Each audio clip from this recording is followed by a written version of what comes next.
Well, folks, this video here, I had a timing chain problem on. This is a 2001 Ford Ranger 4.0 V6. Timing chain had been a problem for them. You have one in the front, which goes from down in here in your crank. It's actually got two shafts. You got your crank shaft and then what Ford calls a jack shaft. And then from the jack shaft, your timing chain's on that and goes up to right here, and then the one on the back, it goes up to your other valve cover. Mine had busted. There's a bolt back here behind this that had backed out that goes to this guide, and it goes to this. This sits in here like this, and there's a bolt that goes into this top part, and it had backed out. Let the guide run free, and so then you have all this good stuff here. A few things you need to know, which you might already know. Hold on, my beer's spilling over. The crank pulley, I couldn't get it off of impact. I had to use a pry bar, and I jammed the flywheel in the back. Just took the starter off. It's 2 bolts. Took the starter down, jammed the flywheel, and was able to break that crank pulley bolt free. Radiator had to come out. Water pump has to come off. I had bought the tool to do the water pump. I think it was $24 at AutoZone. The kit for the timing, the two sprockets, the chain, and what Ford calls a cassette, which is a guide, was $96 with tax. I'm here in North Carolina, so be it. But there's really not much to doing it. It's just getting everything apart, and it has not fixed the timing chain rattle on the cold start. It still does it. So I don't know what to say about that. Ford's a piece of junk in my but anywho, there's 12 bolts in my water pump. Those got to come out. The crank pulley's got to come off. It's an 8mm bolt.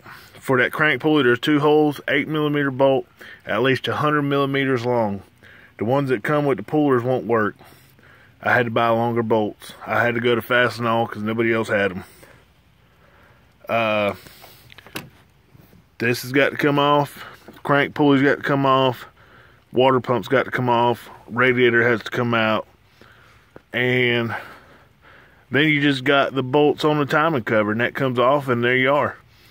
And you just take that sprocket off. I think it was a 9/16 or a 3/4 bolt on that sprocket, and it's 3/4 bolt up here. And as far as that was it. Make sure you set number 1 at top dead center, of course, always. And on that crank pulley, whenever the keyway is facing straight up, that number 1 piston is up.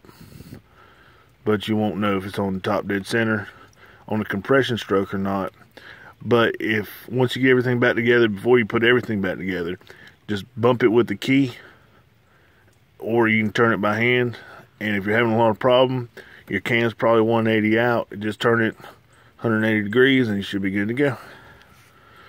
But it took me 6 days to do mine, but I also have a job that I have to go to, so it took me a little longer than expected, but I got it back together. So there's not much to it. There's no timing marks. The way you set your cam on the back of the cam is there's 2 slits.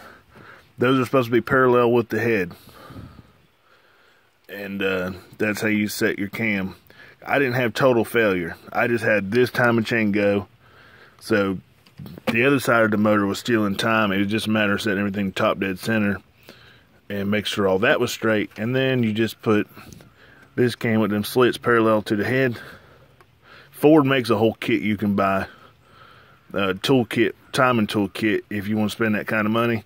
I sort of kind of knew what I was doing, so I didn't buy it. But if you have any questions or anything, just give me a holler. I went into this thing first time I ever did one on a Ford, but turned out right. So if you got any questions, just give me a holler.